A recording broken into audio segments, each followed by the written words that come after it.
Dari konflik menuju sesuatu pembelajaran. Tujuan yang nyata hanyalah satu, Republik Indonesia Serikat yang merdeka bersatu bernaung di bawah bendera Sang Saka Merah Putih.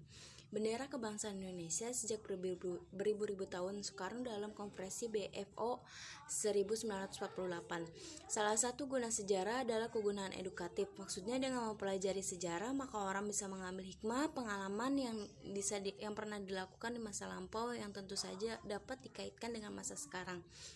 Keberhasilan di masa lampau akan dapat memberi pengalaman pada masa sekarang. Sebaiknya kesalahan di masyarakat di masa lampau akan menjadi pembelajaran berharga yang harus diwaspadai di masa kini. Karena itu, sebelum kita melanjutkan bab ini, kalian akan belajar tentang bagaimana sejarah dapat memberikan hikmat, teladan, atau pembelajaran dalam kehidupan berbangsa.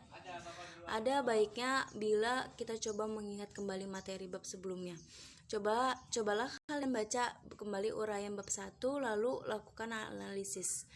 Dalam rentang tahun 1948 sampai 1965, diskusikan pemikiran kalian dengan rekan diskusi yang telah dipilih. Bentuk pergolakan hikmah yang dapat diambil peristiwa dan konflik pergolakan terkait dengan ideologi peristiwa konflik dan penolakan berkait dengan kepentingan free state interest. Peristiwa konflik dan pergolakan yang terkait dalam sistem pemerintahan. 1. Kesadaran terhadap pentingnya integrasi bangsa. Pentingnya kesadaran terhadap integrasi bangsa dapat dihubungkan dengan masih terdapatnya potensi konflik di beberapa wilayah Indonesia pada masa kini. Kementerian Sosial saja memetakan bahwa tahun 2014 Indonesia masih memiliki 184 daerah dengan potensi rawan konflik sosial. 6 diantaranya prediksi memiliki tingkat kerawanan yang tinggi, yaitu Papua, Jawa Barat, Jakarta, Sumatera Utara, Sulawesi Tengah, Jawa Tengah.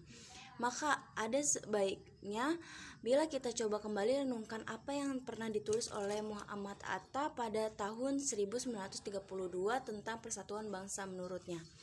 Dengan persatuan bangsa, satu bangsa tidak akan dapat dibagi-bagi di pengakuan bangsa yang itu boleh terdapat sebagai paham politik.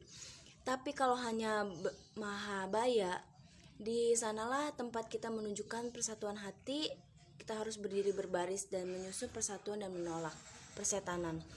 Hatta mengikuti daulat rakyat.